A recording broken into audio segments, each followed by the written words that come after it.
bring in Ross Dellenger, Yahoo Sports senior writer. Did a great job covering the Jim Harbaugh situation there.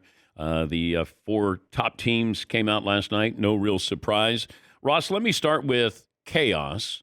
What is chaos this weekend in your opinion? Huh.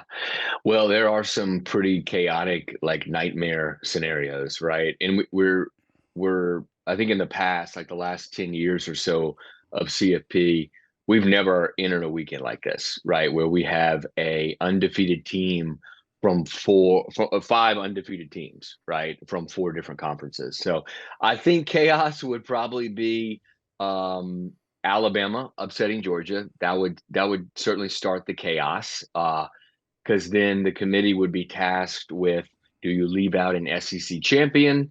Do you leave out the two-time reigning national champion that had won 29 straight games?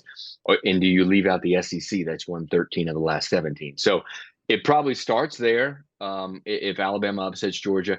And then I think if you have a couple of other upsets, it's kind of this somewhat nightmare scenario, right? Like if you have Oregon, beat, and you've got a one-loss Oregon, and you've got a one-loss Alabama, and you got a one-loss Texas, all fighting for like one or maybe two spots, that could be pretty wild. Feelings are going to, or opinions are going to matter. It used to be with the top two teams, it would just be the computers would say these are the two top teams. Now the committee has to look at Florida State, and they have to have an opinion on Florida State moving. If Florida State wins, no matter who their quarterback is Florida State going to be in the Final Four? Yes, I know that is a hot topic. I would be shocked if a Power Five undefeated conference champion is left out of the CFP when there is room, right? And there's going to be room, right? Because every league doesn't have an undefeated team right now. We only have four leagues with an undefeated team. So you've got room for it.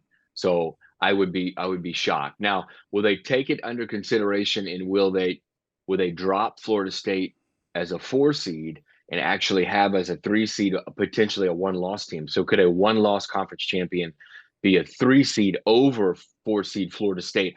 I think that's the biggest question, because I think Florida State is in. I just would be blown away if the committee left them out as an undefeated Power 5 champion. How would we feel next year at this time with this current scenario? Yeah, it would be it's funny. I'm writing a story on that right now about conference championship games in their future, Dan, and do we need them in an expanded playoff era? Plenty of people think we don't. And one of the reasons why is this year, for instance, all but 3 of the teams competing in a conference championship game would be in the playoff right now, before the championship games. Oklahoma State could play their way in, right, by beating Texas. Louisville could probably, play their way in by beating Florida State. In Iowa, of course, could play its way in by beating Michigan. Some might say Iowa would already be in. Some might say Louisville would already be in. So you could have almost all of the teams participating this weekend in a conference championship game. All of those teams in an expanded playoff field could be in, except maybe 1 or 2. And that's why I think there's a real question going forward. Now, what makes conference championship games exciting in an expanded playoff field is you're basically playing for a bye, right? You're playing for a first round bye. So there's, the only the conference champions, the top 4 conference champions in an expanded field will get a first round bye. So you've got to win your conference championship to have to be able to get a first round bye in the playoff. In 2 years' time, is Ryan Day more likely to be at Ohio State or Jim Harbaugh still at Michigan? I would probably say Ryan Day at Ohio State. I think it's difficult for me to see Jim Harbaugh coming back as coach. Not to say it won't happen. The last 2 years, Dan, will it be his decision or somebody else's decision? Yeah, I think it would be his decision. Okay. Michigan seems quite on board and in support of Jim Harbaugh.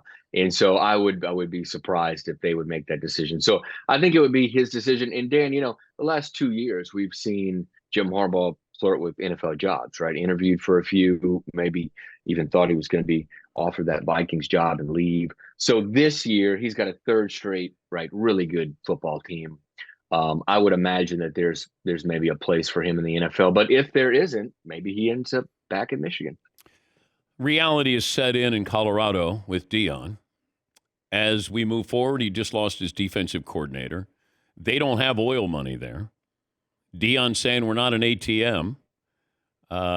What is the future for Colorado?